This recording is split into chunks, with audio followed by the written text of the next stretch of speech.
கசப்பான உண்மையை அவர்கள் உணர மறுப்பதால் தான் 15 கொலை, 22 கற்பழிப்பு, 32 பிக் பாக்கெட்டு, லெட்டரில் கையெழுத்து வாங்கின பிறகு ஒரு ஃபோன் வந்தது ஒரு முக்கிய பிரமுகர்கிட்ட இருந்து. அதிமுக வெளியில் இருந்த ஆதரவு, திமுக ஆதரவு, அவர் முதல்வராக இருப்பார். இங்கே இருக்கிற முதல் கட்சி 35% வாங்கின கட்சிக்கு வாய்ப்பே கொடுக்காம திமுகவின் 59ஐயும் அதிமுகவின் 47 சேர்த்தாலும் 118 கிடையாது. இபிஎஸ்ஸை முதல்வராக்கி நாங்கள் வெளியே இருந்து ஆதரவு கொடுக்குறது அப்படின்னு நாங்கள் முடிவு பண்ணியிருக்கோம். திமுகவும் அதிமுகவும் ஒரு தகவல் என்னன்னா, உதயநிதி திமுகவில் ரொம்ப வன்மத்தில் இருக்கார் விஜய் மேலே. டிஎம்கே ஒத்துக்கிச்சு, நான் தான் சீஃப் மினிஸ்டரு, நம்ம ஆட்சி அமைக்க போகிறோம், நீங்கள்லாம் மந்திரிகளாக போகிறீங்க. பாஜகவுக்கு அவங்களுக்கு ஒரே ஒரு எம்எல்ஏ தான் பாவம், மலை மேலே இருக்கார், வீட்டிலேயே எங்கேயோ. கவர்னரை நாங்கள் பார்த்துக்குறோம், அவர் இழுப்பார், இழுக்க இழுக்க இன்பம்ன்ற மாதிரி. இருக்கிற பணமோ புகழோ மட்டும் போதாது, அரசியல் அதிகாரம் வேணும். அவர் ஏதாவது பேச மாட்டாரா அப்படின்னு எல்லாரும் ஏங்கணும், இவர் பேசுகிறாரா கேட்கணும். அட வேற வேலை இல்லையா, லூஸ் மாதிரி உளறிட்டு இருப்பாயான்னு சொல்லக்கூடாது. சார் வணக்கம். வணக்கம், எப்படி இருக்கீங்க? நல்லா இருக்கேன். தமிழக அரசியல் ரொம்ப பரபரப்பாக போயிட்டு இருக்குதா, எப்படி போயிட்டு இருக்கு உங்கள் பார்வை? ரொம்ப சூடாக இருக்குது, சென்னை வெயில் அளவுக்கு சூடாக இருக்குது. ஓகே, 15 நாளில் பயங்கரமான விமர்சனங்கள்லாம் வந்துகிட்டே இருக்குது சார். அதை பண்ணலை, இதை பண்ணலை, இதை பண்ண மாட்டுறாரு, அதை பண்ண மாட்டுறாரு அப்படின்னு சொல்லிட்டு 15 நாள் அரசியல் எப்படி இருக்கும்னு நினைக்கிறீங்க நீங்கள்? நிச்சயமாக இது ரொம்ப ரொம்ப தப்புங்க. அதாவது ஒரு ஆட்சி அமைந்து சுமார் 6 மாதமாவது அவங்களுக்கு ஒரு அவகாசம் கொடுக்கணுங்க. அவங்க செட்டில் டவுன் ஆகணும். இவங்க சாதாரணமாக ஒரு அரசியல் கட்சி போய் இன்னொரு அரசியல் கட்சி கவர்மெண்ட் ஃபார்ம் பண்ணாலே ஒரு 6 மாதம் டைம் ஹனிமூன்னு சொல்லுவாங்க. ஆமாம். இவங்க அனுபவமே இல்லாதவங்க, இதுக்கு முன்னால் சட்டசபைக்கு வந்தவங்க இல்லை, இதுக்கு முன்னால் ஆட்சி அதிகாரத்தில் இருந்தவங்க இல்லை. அதனால் இவங்களுக்கு என்ன கேட்டால் ரஜினிகாந்த் மாதிரி 2 வருஷம் ஆனால் அட்லீஸ்ட்டு ஒரு 6 மாதம் கொடுக்கலாம், இல்லை 1 வருஷம் கொடுக்கலாம். அதுக்கப்புறம் தான் அவங்கள நம்ம ஜட்ஜு பண்ணணும். அவங்க பெர்ஃபார்மன்ஸ், நிர்வாகம் எப்படி நடத்துகிறாங்க, அரசியல் எப்படி பண்ணுறாங்க அப்படின்னு பார்க்கணும். சோஃபார் என்னை பொறுத்த வரைக்கும் அவங்க ரொம்ப நல்லபடியாக தான் போயிட்டுருக்காங்க, எந்த பிரச்சனையும் இல்லை. ஆனால் வெஸ்டட் இன்ட்ரெஸ்ட் இருக்காங்க இல்லையா, தோற்று போன திமுக அதிமுக, அவங்க மக்கள் தீர்ப்பை அவங்களால ஜீர்ணிக்க முடியல. அதனால் என்ன சொல்கிறாங்கன்னா, 15 நாள் ஆன ஒரு அரசாங்கத்துக்கிட்ட நீங்கள் தான் இதுக்கு காரணம், இந்த கொலைகளுக்கு காரணம், கற்பழிப்பு காரணம், சட்ட ஒழுங்கு காரணம். இன்னும் அவங்க முழுசாக ஆட்சி நிர்வாகத்தையே கிரிப்பில் எடுக்கலை.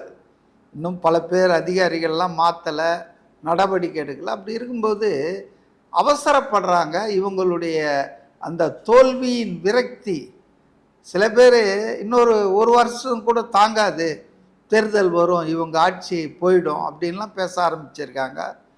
ஆனால் எதிர்கட்சி தலைவராக இருக்கிற ஸ்டாலின், அதாவது அஃபிஷியலாக உதயநிதி தான், அன்அஃபிஷியலாக சொல்கிறேன், திமுகவின் தலைவர்ன்ற முறையில் அவர் 5ஆம் தேதி பேசின பேச்சு வேறங்க.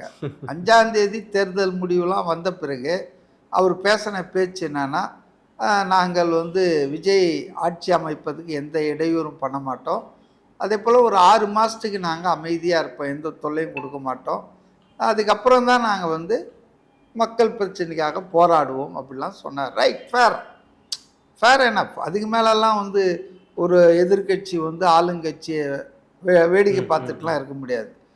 ஆனால் என்ன நடந்ததோ தெரில, 5ஆம் தேதிக்கு அப்புறம் ஒரு பெரிய டர்ன் அடித்து இந்த ஆட்சி சரியில்லை அப்படின்னு ஒரு 3 நாள்லேயே ஆரம்பிச்சிட்டாங்க.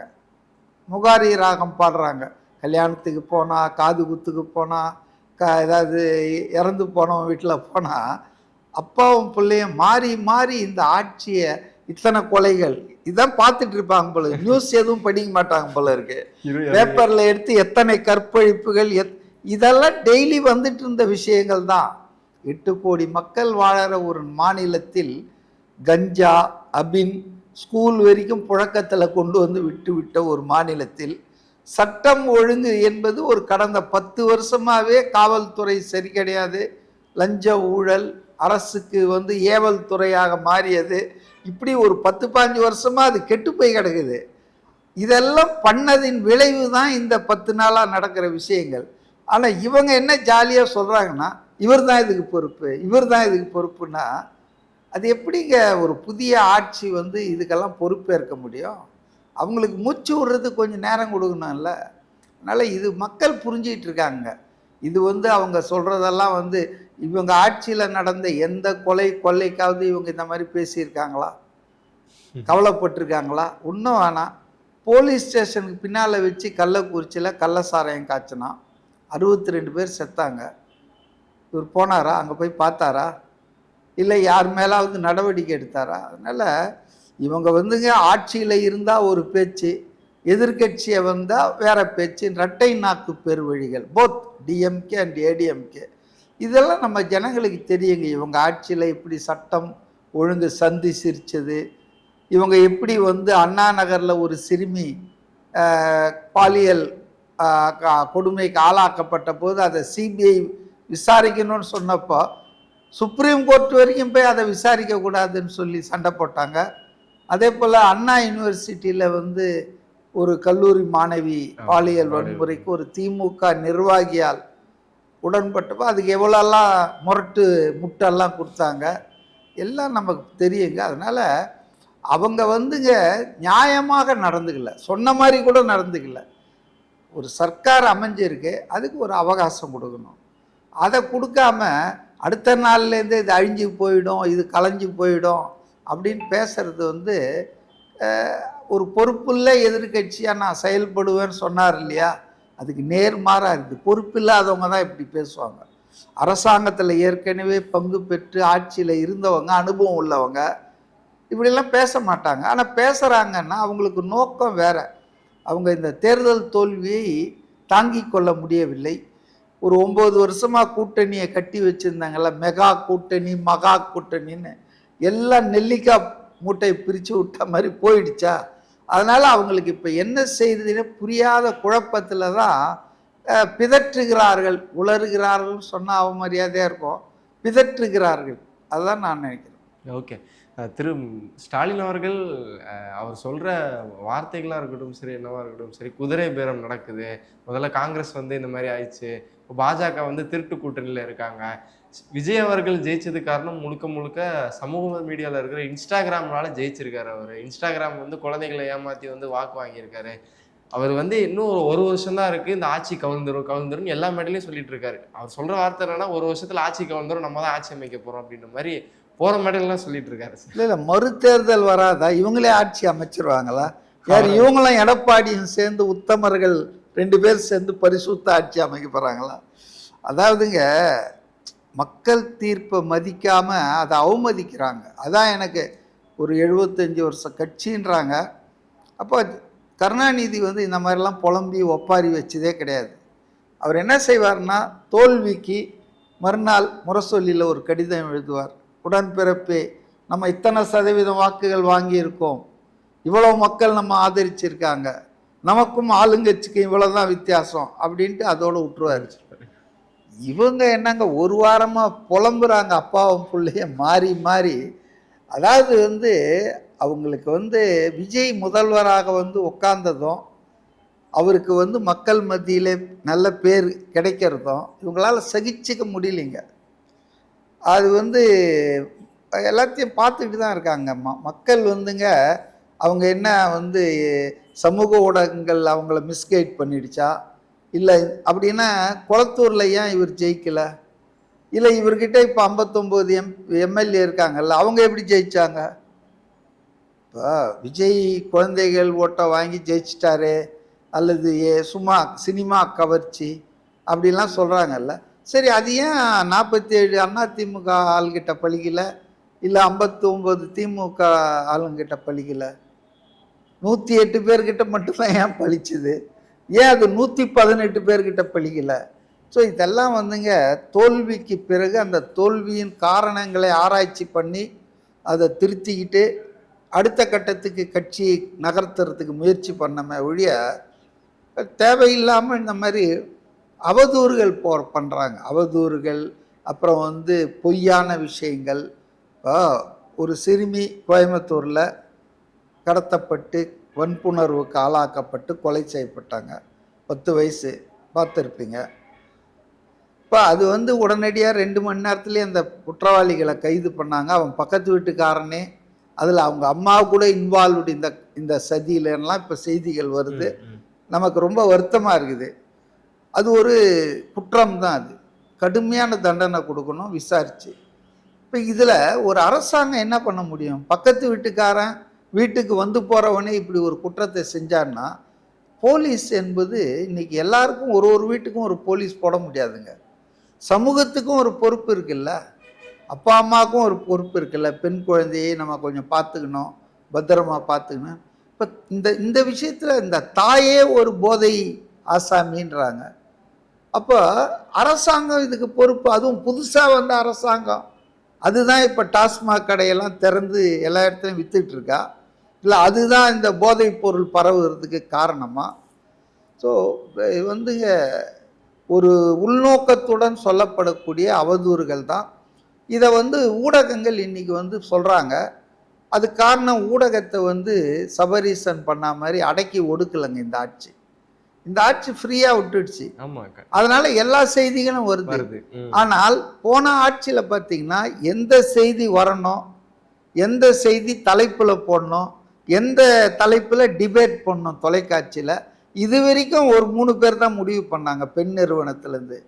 ஆனால் இன்றைக்கி அப்படி இல்லை. அதனால் உங்களுக்கு ஒரே இதை டெய்லி நடக்கிற விஷயங்கள் தான் இந்த கொலைகள் கொள்ளைகள். ஏன்னா சொசைட்டி அந்த அளவு கெட்டு போயிருக்குங்க. சமூக ஊடகங்களுக்கும் அதுக்கு ஒரு காரணம். அது இல்லாத போதைப் பொருள், டாஸ்மாக், இப்படி காவல்துறையின் செயலற்ற தன்மை எல்லாம் காரணங்க. அது ஒரு நாளில் நடக்கலைங்க. இந்த சீரழிவு, இந்த கோளாறு என்பது ஒரு 10 வருஷம் 15 வருஷமாக நடந்து தான் இன்றைக்கி வந்து இவ்வளோ மோசமான சூழ்நிலைக்கு வந்திருக்கு. ஆகவே இதுக்கு காரணம் இன்றைக்கி இவர் தான் இருந்தார், இவர் தான் அதுக்கு காரணம்னா அது எப்படிங்க ஏற்றுக்குவாங்க? யாருமே ஏற்றுக்க மாட்டாங்க. குதிரை பேரம்லாம் பேசுறது வந்துங்க எனக்கு சிரிப்பாக இருக்குதுங்க. அதாவது வந்துங்க சாத்தான் வேதம் ஓதுதுன்னு சொல்லுவாங்க தெரியுங்களா? அது மாதிரி செந்தில் பாலாஜி எந்த கட்சியிலேருந்து வந்தார், அனிதா ராதாகிருஷ்ணன் வந்து எம்எல்ஏவை எந்த கட்சியிலேருந்து ரிசைன் பண்ணிவிட்டு திரும்ப திமுகவில் நிற்க வச்சிங்க. அதே போல் மதிமுகவில் ராமகிருஷ்ணன், கம்பம் ராமகிருஷ்ணன் எப்படி வந்தார். இப்போ சமீபத்திய உதாரணங்கள் ஓ பன்னீர்செல்வம், மனோஜ் பாண்டியன், வைத்தியலிங்கம். அப்போல்லாம் என்ன கழுத பேரமா? அதெல்லாம் இது குதிரை பேரம்னா அது கழுதை பேரமா? இது திமுகவுக்கு. இப்போ இபிஎஸ் தரப்பு பேசுகிறாங்களே, தேமுதிக எம்எல்ஏ 7 பேரை சட்டசபையிலே உடைச்சி வச்சுருந்தவங்க தானே ஜெயலலிதா. தொகுதி பிரச்சனைக்காக சந்திக்கிறேன்னு போய் கம்ப்ளீட்டாக வந்து அவங்க தேமுதிகவுக்கு எதிராக இந்த மாப்பா பாண்டியராஜன் உள்பட அவங்கெல்லாம் வந்து கட்சிக்கு துரோகம் பண்ணி ஒரு பிளாக்காகவே வச்சுட்டு இருந்தாங்களே ஜெயலலிதா. அப்புறம் தேர்தல் நெருங்கும்போது அவங்களெல்லாம் ரிசைன் பண்ண சொல்லிவிட்டு அதிமுகவில் டிக்கெட் கொடுத்து நிற்க வச்சாங்கல்ல. அதனால் இந்த மாதிரி விஷயங்களை பற்றி பேசுறதுக்கு இந்த 2 பேருக்குமே யோகியது இல்லை. இவங்கெல்லாம் செய்தது தான் இது. இன்றைக்கி கர்மா இவங்களை திருப்பி அடிக்குது. அப்படி தான் நான் பார்க்குறேன். இன்றைக்கி வந்துங்க 3 எம்எல்ஏ 4 எம்எல்ஏ ரிசைன் பண்ணுறாங்க, இன்னும் ஒரு 10 எம்எல்ஏ பண்ண போகிறாங்கன்னு சொல்லிட்டு இருக்காங்க. இது வந்துங்க அதிமுகவினுடைய உட்கட்சி பூசலின் ஒரு வெளிப்பாடுங்க. தலைமை சரியில்லை, தலைமைக்கு ஆளுமை பண்பு இல்லை, கட்சியை வெற்றி பாதைக்கு வழி நடத்தும் ஆற்றல் இல்லை. ஒரு தேர்தலா 2 தேர்தலா 10 தேர்தலில் பார்த்துட்டாங்க. இது 11வது தேர்தல். அப்போ இந்த தேர்தல் தோல்விக்கு பிறகு அந்த கட்சியில் வந்து ஒரு கிளர்ச்சி வருது, ஒரு எதிர்ப்பு வருது. இவரால் வந்து நம்ம வந்து இது பண்ண முடியும், ஜெயிக்க வைக்க முடியாதுன்னு. அப்போ இதை வந்து அவர் உணர்ந்துட்டு தோல்விக்கு பொறுப்பேற்று பொதுக்குழுவை கூட்டி வேறு யாரையாவது நீங்கள் தேர்ந்தெடுத்துங்க, நான் பொறுப்பேற்றுக்கிறேன்னு சொல்லணும். ஸ்டாலின் சொன்னார்ல, சும்மா ஒப்புக்காவது சொன்னார்ல, நான் பொறுப்பேற்று கொள்கிறேன் இந்த தோல்விக்கு என்ன. அப்புறம் சொல்லி வச்ச மாதிரி ஐயோ இல்லை நீங்கள் ரிசைன் பண்ணக்கூடாதுன்னு அந்த ட்ராமாவையாவது நடத்தியிருக்கணும்ல. ஆனால் இபிஎஸ் என்ன சொல்கிறாரு, பொதுக்குழு கேட்டு யாராவது கையெழுத்து போட்டால் போட்டுறாதீங்கன்றார். இவர் பொதுச் செயலாளர், இவர் கூட்ட வேண்டிய பொதுக்குழுவை வேறு சில பேர் கூட்டுங்கன்னு கேட்குறாங்க. அதில் என்ன தப்பு இருக்குது? ஏன் பொதுக்குழு கூட்டுறதை நீங்களே தயங்குறீங்க? ஸோ அதனால் வந்துங்க இதை ஆளுமை இல்லாத ஒரு தன்மை தான். அதிமுகவினுடைய தலைமை மீது நம்பிக்கை இல்லாமல் ஒரு 10-20 பேர் வெளியே வந்துட்டாங்க. அவங்க இன்னைக்கு தங்கள் பதவியை ராஜினாமா பண்ணிட்டு தாவேக்கால இணையிறாங்க. தாவேக்கா எப்படி காரணமாகும்? ரெண்டாவது, அதிமுகவில் இது மாதிரி பிளவு வர்றதுன்றது இப்போதானா? தாவேக்கா தொடங்கி எத்தனை வருஷம் ஆச்சு? 3 வருஷம் ஆச்சு. 3 வருஷம் ஆகலை. பிப்ரவரி வந்தால் தான் 3 வருஷம். ரைட்டா? அதிமுக பிளவுகள் எத்தனை வருஷமாக நடக்குது? ஒவ்வொரு தலைவர் இறக்கும் போதும் ஒரு பிளவு வரும். எம்ஜிஆர் இறந்தாரா, அப்போ ஜானகி அணி, ஜெயலலிதா அணி, வீரப்பன் எல்லாம் அடித்து சட்டமன்ற தேர்தலில் ரெட்டப்புறா சேவல் அதிமுக 2 பொழந்து நின்றுதா? ஜெயலலிதா இருந்தாங்க. அதுக்கப்புறம் என்னாச்சு? ஓபிஎஸ் சிபிஎஸ் அடித்து மண்டை காஞ்சாங்களா?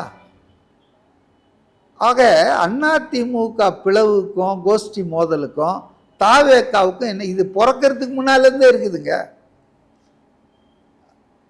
மற்ற தலைவர்கள்லாம் தோல்விக்கு பிறகு அந்த கட்சியை வெற்றி பாதை கொண்டு போயிட்டாங்க. அதாவது 80 ஜனவரியில் எம்ஜிஆர் கடும் தோல்வி அடைகிறார். அவர் தான் முதலமைச்சராக இருக்கார். ஆனால் 77 அவர் வராரு ஃபஸ்ட் டைம். 80 ஜனவரியில் நடந்த லோக்சபா தேர்தலில் 2 தொகுதியில் தான் அதிமுக ஜெயிக்குது. கருணாநிதி காங்கிரஸ் கூட்டணி 35 தொகுதியும் 37 தொகுதியில் ஜெயிச்சிட்றாங்க. உடனே என்ன பண்ணுறார் கருணாநிதினா, எதை காலமுள்ளா எதிர்த்துட்டு இருந்தாரோ அரசியல் சாசன சட்டத்தின் 356வது பிரிவு, மாநில ஆட்சிகளை டிஸ்மிஸ் செய்கின்ற அதிகாரம், கவர்னர் அறிக்கையை பெற்று இதை காலம்பூரா எதிர்த்துட்டு இருந்தவர் இந்திரா காந்தி கிட்ட போய் மக்கள் செல்வாக்கு இவருக்கு இல்லை, அது மக்களவை தேர்தல், அப்போ அவர் ஆட்சியை கலைக்கணுன்னாங்க. அவங்களும் 9 மாநில சட்டசபையை கலைச்சாங்க. அப்போ 80ல் அதே தமிழ்நாடையும் கலைச்சிட்டாங்க. திருப்பி தேர்தல் சில மாதங்கள்லேயே சட்டமன்ற தேர்தல் வந்தது. அப்போ எம்ஜிஆர் என்ன பண்ணார்? நான் என்ன பண்ண தப்பு, எதுக்காக என் ஆட்சியை கலைச்சாங்கன்னு போய் கேட்டார். பயங்கரமாக திருப்பி போன விட அதிகமான சீட்டு கொடுத்தாங்க. ஸோ ஒரு தோல்விக்கு பிறகு கட்சியை வெற்றி கொண்டு வந்துட்டாங்க. ஜெயலலிதாவும் அது மாதிரி தான், தோல்வி அடைந்தார்கள், ஆனால் திரும்பவும் கட்சியை ஆட்சி கொண்டு வந்துட்டாங்க. ஆனால் இபிஎஸ்ஸை பொறுத்த வரைக்கும் தோல்வி மேல் தோல்வி, தோல்வி மேல் தோல்வி. இந்த பிரகாஷ்ராஜ் வாரிசு படத்தில் பேசுவார்ல ஒரு வசனம் விஜய் கிட்ட, அந்த மாதிரி தானே இருக்குது இங்க. தோல்வி மேல் தோல்வி, தோல்வி மேல் தோல்வின்னு கண்ணுக்கு எற்ற பூரா ஒரே தோல்வியாக இருந்தால் எத்தனை நாளைக்கு உங்களை சுமப்பாங்க?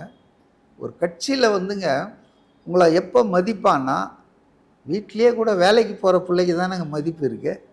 பெரியவனாக இருந்தால் கூட வயசில் வேலை இல்லாத தண்டசோறு அப்படின்வாங்க. சின்ன பையனாக இருந்தால் கூட அவர் வேலைக்கு போயிட்டு வராரு அப்படின்வாங்க. So when you delivers the goods only you will be respected. இது சாதாரண விஷயம். அப்போது ஒரு கட்சியை தொடர்ந்து 10 வருஷமாக தோல்விக்கே கொடுத்துட்டு இருந்தா எப்படி உங்களுக்கு கமாண்ட் பண்ண முடியும் ரெஸ்பெக்டை? அதனால் உங்கள் தலைமைக்கு எதிராக கிளம்புது. இது விஜய் காரணமா? இது தாவேக்கா காரணமா? இதுக்கு பேர் தான் குதிரை பேரமா? இவங்க நடத்துனதெல்லாம் என்ன பேரம்? அதிகமாக வேணாங்க. 4ஆம் தேதி தேர்தல் முடிவுகள்லாம் வந்துட்டுருக்கிற சூழலில் டெல்லியிலேருந்து அமித்ஷா பேசுகிறாரோ இல்லை மோடி பேசுகிறாரோ, டிஎம்கே ஏடிஎம்கே ஒன்றா சேருங்க, விஜய் காங்கிரஸ் கூட்டணி ஆட்சிக்கு வந்துடக்கூடாது, எப்பாடுபட்டாவது தடுங்கன்றாங்க. மக்கள் தீர்ப்புக்கு எதிராக எப்படி போக முடியும்? யாராக இருந்தாலும் ஆண்டவனே சொன்னாலும் அது நடக்காது. ஆனால் பாஜக எதிர்ப்பு பம்மாத்து பண்ணிட்டு இருந்த இந்த திமுகவும், அதிமுக தான் அமித்ஷா அடிமை தானே, 2 பேரும் ஒன்றா சேர்ந்து பேச்சுவார்த்தை நடத்துகிறாங்க. எதுக்கு? ஆட்சி அமைப்பதுக்கு, மக்கள் தீர்ப்புக்கு எதிராக. அவங்க 2 பேரும் சேர்ந்தாலும் 118 வராதால இது கொஞ்சம் நடக்காமல் போச்சு. கம்யூனிஸ்ட் கட்சிகளெல்லாம் கூப்பிட்டாங்க, அவங்க முடியாதுன்ட்டாங்க. இன்றைக்கி அம்பலம் ஆயிடுச்சு எல்லாமே வெளியே. அப்போ அது என்ன பேரம்? அது யானை பேரம். அது இது குதிரை பேரம், அது யானை பேரம். பேரத்தை பற்றி திமுக அதிமுக பேசலாமாங்க? பேசுகிற தகுதி அருகதை இருக்கா? அதனால் இதெல்லாம் சும்மா பேச்சுங்க. ஓகே சார், இங்கே என்னதான் குற்றச்சாட்டு விமர்சனங்கள் வச்சா கூட முதல்வர் விஜய் அவர்கள் ரொம்ப அமைதியாக ஹேண்டில் பண்ணுறாரு சார். என்ன காரணம்? நான் வந்து அவங்களுடைய 2வது அந்த கட்சியின் மாநாட்டுக்கு என்னை கூப்பிட்டுருந்தாங்க வாழ்த்துறை வழங்க. நான் போயிருந்தேன். இப்போ போயிருந்த போது சொன்னேன், இப்போ அதை உங்களுக்கு நினைவுபடுத்துகிறேன். அவர் சிரிச்சார் நான் சொன்னதை கேட்டு. அதாவது ஒரு அமைதி, ஒரு நிதானம் ஒரு ஆளுக்கு வேணும் தான். ஆனால் இது மாதிரி கடல் போல் அமைதி நிதானம் ரொம்ப ரொம்ப ரொம்ப அதிகமாக இருக்குது உங்களுக்கு 51 வயசில். இது ஒன்று தான் உங்கள் கட்சியை வெற்றி கொண்டு போகும்னு சொன்னேன். தட் இஸ் த விக்ட்ரி பாத். அவர் வந்து சும்மா சகட்டு மேனிக்கு வளர்றது பிளா பிளா பிளான்னு இப்போ சீமான் பேசிகிட்டே இருக்கார் இல்லையா? பத்திரிகையாளரை சந்திப்பார், மேடையில் ஏறுவார், கீழே துரத்தின்னு ஓடுவார் யாரையாவது. See you are a matured பர்சன்றது எப்படி? அவர் ஏதாவது பேச மாட்டாரா அப்படின்னு எல்லாரும் ஏங்கணும். இவர் பேசுகிறாரா கேட்கணும். அட வேறு வேலை இல்லையா லூஸ் மாதிரி உளறிட்டு இருப்பாயான்னு சொல்லக்கூடாது. இப்போ விஜய் வந்துங்க பேச்சே கம்மி பண்ணிவிட்டு is a very good listener. In fact சில பேர் பேசாத இருப்பாங்க, பேச கூச்சப்படுவாங்க. ஆனால் இவர் அப்படி இல்லை, மற்றவங்கள பேச விட்டு அவங்கக்கிட்டேருந்து எல்லாத்தையும் வாங்குவார். நம்மளில் பல பேருக்கு அந்த பழக்கம் கிடையாது. இப்போ நான் பேசிகிட்டே இருக்கிறேன், யூ ஆர் ஏ லிசனர் இல்லையா? இது இன்டர்வியூன்றதால நான் பேசுகிறேன். ஆனால் நம்மில் பல பேர் நம்ம கூட வர்றவங்க கிட்ட அவங்க என்ன சொல்ல வராங்க, பொண்டாட்டிக்கிட்டே என்ன சொல்ல வராங்கன்னு கேட்க மாட்டோம். ஒன் சைட் கம்யூனிகேஷன் தான் நடக்கும். அப்போ இப்படிப்பட்ட ஒரு இந்த உலகத்தில் இவ்வளோ வயசில் இவ்வளோ நிதானம், கடலின் ஆழம் போல் நிதானம், ப்ரோவோக் அவரை யாருமே பண்ண முடியாது. ஆனால் அவரை பார்த்து மற்றவங்களாம் ப்ரோவோக் ஆகிடுவோம். அமைதியாக சிரிச்சுக்கிட்டு இருக்கிறத பார்த்து எவ்வளோ அவதூறு பண்ணாங்க அவரை, எவ்வளோ அவருடைய பர்சனல் லைஃப் உள்பட இழுத்து போட்டு அவ்வளோ அவதூறு பண்ணாங்க. ஆனால் பாருங்கள், அவர் எதை பற்றியும் கவலைப்பட்டுக்கல. ஏன்னா அவர் எய்ம் வந்து ரொம்ப தெளிவாக இருக்குது. தமிழ்நாட்டு மக்களுக்கு நம்ம ஏதாவது செஞ்சாகணும். அப்போ அதுக்கு தன்கிட்ட இருக்கிற பணமோ புகழோ மட்டும் போதாது. அரசியல் அதிகாரம் வேணும், ஆட்சி அதிகாரம் வேணும். அது வந்தால் தான் 8 கோடி தமிழர்களுக்கும் ஏதாவது பண்ண முடியும். அப்படின்றதுக்காகத்தான் அவர் அரசியலுக்கு வந்திருக்கார். அப்போ அவர் வந்து பொறுமையாக தானே இருப்பார். அவருக்கு ஒரு மிஷன் இருக்குது. சும்மா முதலமைச்சர் நாட்காலியில் உட்காந்துக்கணுன்றதுக்காக வரல. அவருக்கு ஒரு சில எய்ம்ஸ் அண்ட் ஆப்ஜெக்ட்ஸ் இருக்குது. இப்போ அதுக்காக வேலை செய்ய வர ஒரு லட்சியத்துக்காக வர்றவன் அந்த லட்சியத்திலே தான் கண் இருக்கும். இந்த நடுவில் வர்ற இந்த சின்ன சின்ன இடையூறுகள்லாம் ஒதுக்கி தள்ளிட்டு போயிட்டே இருப்பான். அதனால தான் அவரை எனக்கு ஏன் பிடிச்சிருக்குதுன்னா, அவருடைய இந்த நீங்கள் சொல்கிற இந்த அமைதி, அடக்கம், நீங்கள் வந்து ஒரே அதாவது ப்ரோவோக் ஆக மாட்டார். மற்ற தலைவர்கள்லாம் கூட கோவப்படுவாங்க பப்ளிக்கில், அவர் கோவப்பட்டு பார்த்ததே இல்லையே. அதனால் அது வந்து ஒரு பெஸ்ட்டு குவாலிட்டி, லீடர்ஷிப் குவாலிட்டிங்க. ஓகே. சமீபத்தில் ஒரு செய்தி நிறுவனத்துக்கு திருமாவளவன் பேட்டி ஒன்று கொடுத்துருந்தாரு. அவரை முதல்வராக்கலாம் அப்படின்ற மாதிரி திமுக சைடும் அதிமுக சைடும் முடிவு பண்ணியிருந்தாங்க மாதிரி, இவரும் வேண்டாம் அப்படின்ற மாதிரி சொல்லிட்டார் அப்படின்ற மாதிரி. இது எப்படி பார்க்குறீங்க? வேண்டான்னு சொல்லிட்டாரா? அவர் அப்படி சொன்னார், இதில் ஆளை விட்டுருங்க அப்படின்னு சொன்னார். அதெல்லாம் ஒன்றும் இல்லை. அதாவதுங்க 7ஆம் தேதி தேர்தல் முடிவுகள் 4ஆம் தேதி வெளியாச்சு. ஆனால் 4ஆம் தேதி மாலையே பாஜகவுடைய பிளான் வந்து ஏடிஎம்கேவும் டிஎம்கேவும் ஒன்றா சேர்ந்து ஆட்சி அமைக்கணும். அட் எனி காஸ்ட் விஜயும் காங்கிரஸும் தமிழ்நாட்டில் ஆட்சி அமைக்க விட்டுறக்கூடாது. கவர்னரை நாங்கள் பார்த்துக்கிறோம், அவர் இழுப்பார், இழுக்க இழுக்க இன்பம்ன்ற மாதிரி அவர் அவ்வளோ சீக்கிரம். அதுக்குள்ளே நீங்கள் ஒரு காபுல் பண்ணி ஒரு அலையன்ஸை உருவாக்குங்க, மத்திய அரசு உங்களுக்கு துணையாக இருக்கும் அப்படின்ட்டு அவங்க சொல்கிறாங்க. அவங்க ஏன் இதை வந்து தலையிட்டாங்கன்னா, இன்றைக்கி சவுத் இந்தியா பூரா காங்கிரஸ் வசமாகுது. கேரளா இப்போ காங்கிரஸ், தமிழ்நாட்டில் காங்கிரஸ் விஜய் கூட்டணி, தெலங்கானாவில் காங்கிரஸ், கர்நாடகாவில் காங்கிரஸ், இப்போ பாண்டிச்சேரி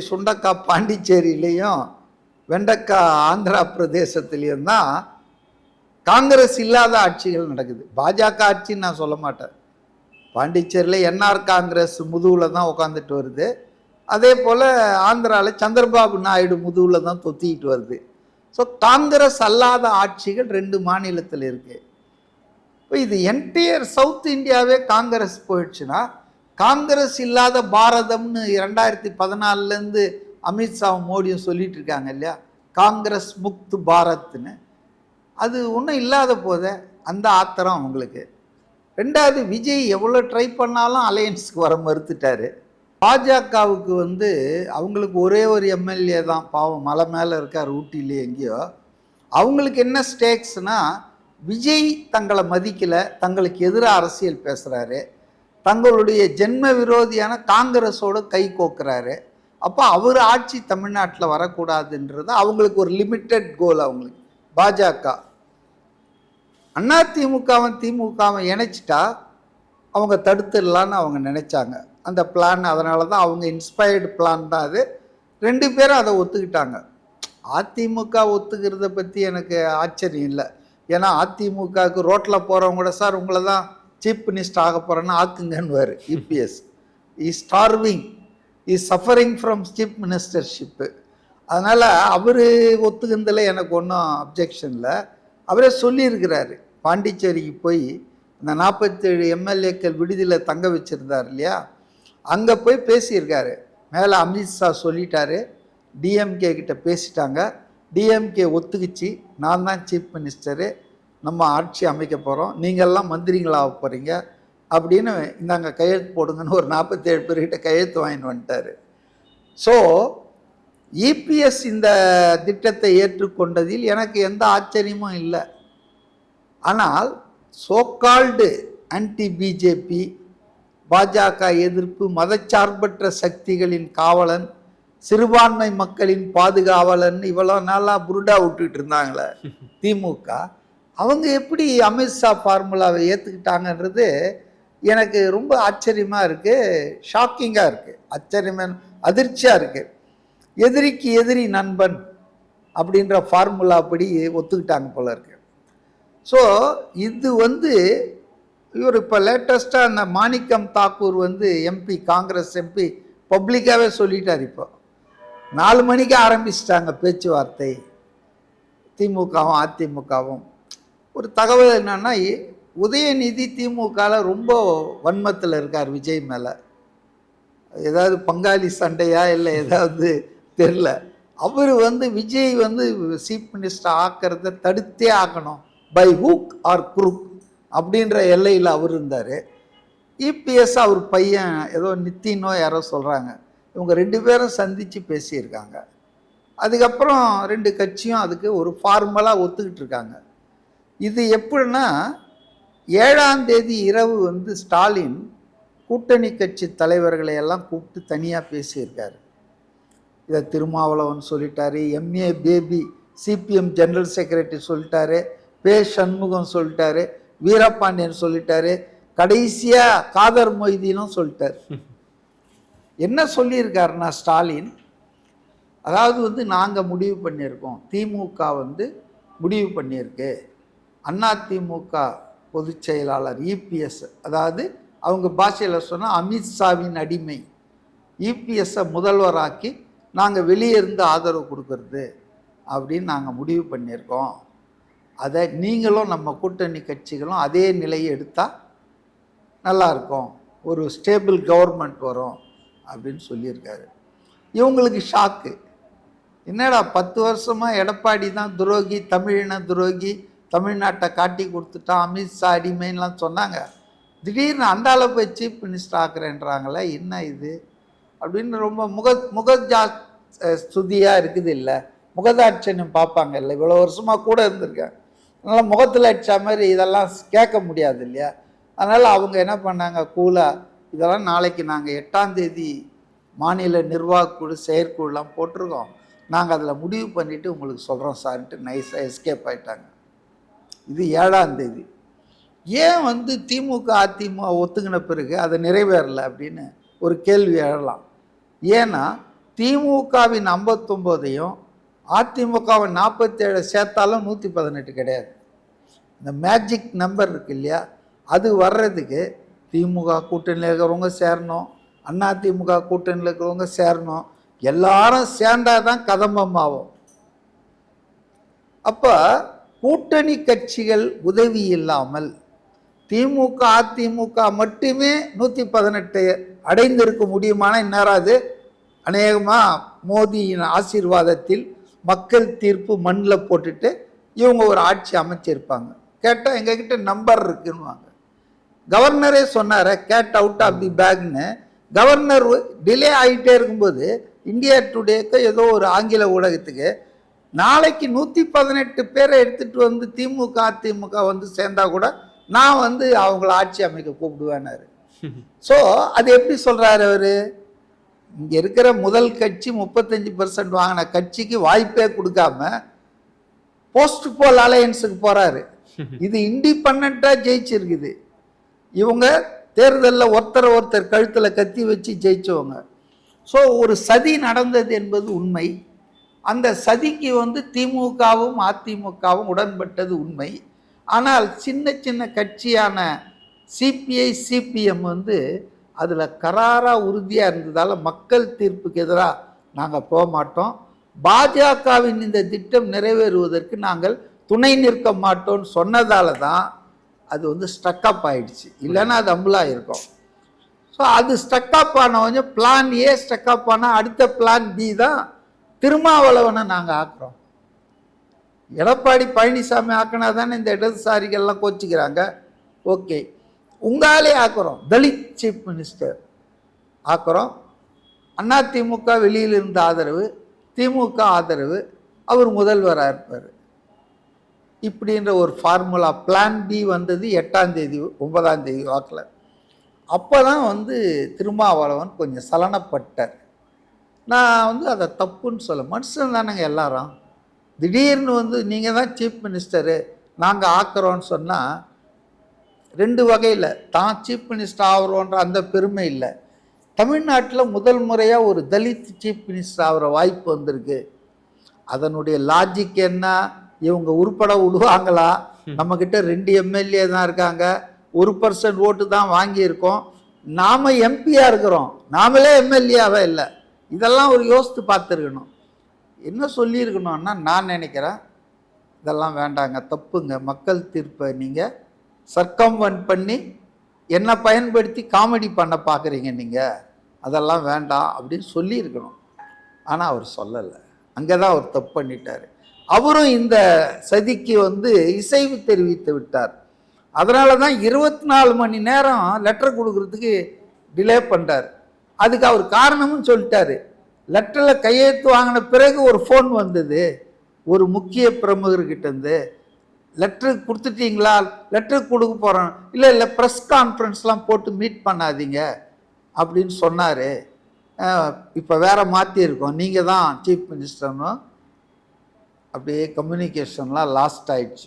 அவர் எங்கே தங்கி இருக்கார், யார் எம்எல்ஏ எங்கே இருக்காங்க, எல்லாமே மர்மமாச்சு. உங்களுக்கு தெரியும், மீடியா பர்சன் ஒரு 24 மணி நேரம் கண்ணாமூச்சி விளையாட்டு காட்டினார். அதனால் அவரை பொறுத்தவரை 9ஆம் தேதி சாயந்தரம் 5 மணி வரைக்கும் டான்ஸ் ஆடினார். ஸோ பிளான் ஏ முடியலன்னு பிளான் பிக்கு ட்ரை பண்ணாங்க. எப்படியாவது விஜய் ஆட்சிக்கு வருவதை தடுக்க வேண்டும் என்று சொன்னவர்கள் தான் இன்னைக்கு குதிரை பேரம்னு பேசிகிட்டு இருக்காங்க. அப்போ இவங்க பண்ண பேரெல்லாம் என்ன பேரம்? ரொம்ப சீப்பான வேலை இல்லை இது. அதனால் வந்துங்க, திமுகவும் அதிமுகவும் யதார்த்தத்தை புரிஞ்சுக்கணும். இருதுருவ அரசியல் முடிஞ்சு போச்சு தமிழ்நாட்டில். ஒரு கட்சி ஆட்சி என்பது முடிவுக்கு வந்து விட்டது. இனிமேல் கூட்டணி ஆட்சி தான். விஜய் காலம் இது. இன்னொரு 20 வருஷத்துக்கு விஜய் தான் ஆள போகிறாரு. இனிமேல் வந்து திமுக அதிமுக எதிர்கட்சியில் தான் உட்கார்ந்துட்டு இருக்கணும். இந்த கசப்பான உண்மையை அவர்கள் உணர மறுப்பதால் தான் 15 கொலை, 22 கற்பழிப்பு, 32 பிக் பாக்கெட்டு எழுதிட்டு இருக்காங்க, படிச்சுட்டு இருக்காங்க. ஒரு நியாயம் வேணாமாங்க? கடைசியாக ஒன்று சொல்லி நான் முடிக்கிறேன். இவர் 2021 சட்டமன்ற தேர்தலில் என்ன உறுதிமொழி கொடுத்தாரு திமுக சார்பா? ஸ்டாலின் அனைத்து குடும்ப தலைவிகளுக்கும் 1000 ரூபாய் மகளிர் உரிமை தொகை வழங்கப்படும் இல்லையா? 21 மேல கொடுத்தாரு, ஆட்சிக்கு வந்தார். 28 மாதம் கழித்து தான் அந்த திட்டத்தையே அமுல்படுத்தினார். அமுல்படுத்தும் போது அதில் ஒரு வார்த்தையை சொருகி தகுதியுள்ள அப்படின்ட்டாரு. தகுதியுள்ள குடும்ப தலைவிகள்னு சொல்லி 1 கோடி பேர் அந்த லிஸ்ட்லேருந்து தூக்கி போட்டார்.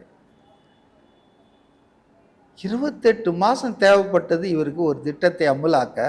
ஆனால் 15 நாளில் சட்டம் ஒழுங்கை சரி பண்ணியிருக்கணுமா?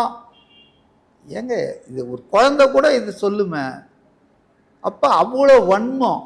என்னடா நம்ம ஆட்சியை அமைக்க விடாமல் தடுக்க பார்த்தோம், எல்லா பிளானையும் உடைச்சிட்டு வந்துட்டானே அவன். வந்தது மட்டும் இல்லாமல் நம்ம ஆளுங்களே வேற வலிச்சின்னு போயிட்டானே. நம்ம இப்போ ஐசோலேஷனில் இருக்கிறோமே.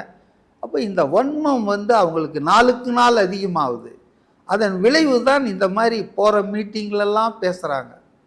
ஏன் 6 மாதம் டைம் கொடுப்பேன்னு சொன்ன அந்த 5ஆம் தேதியை மறந்துட்டீங்க நீங்கள்?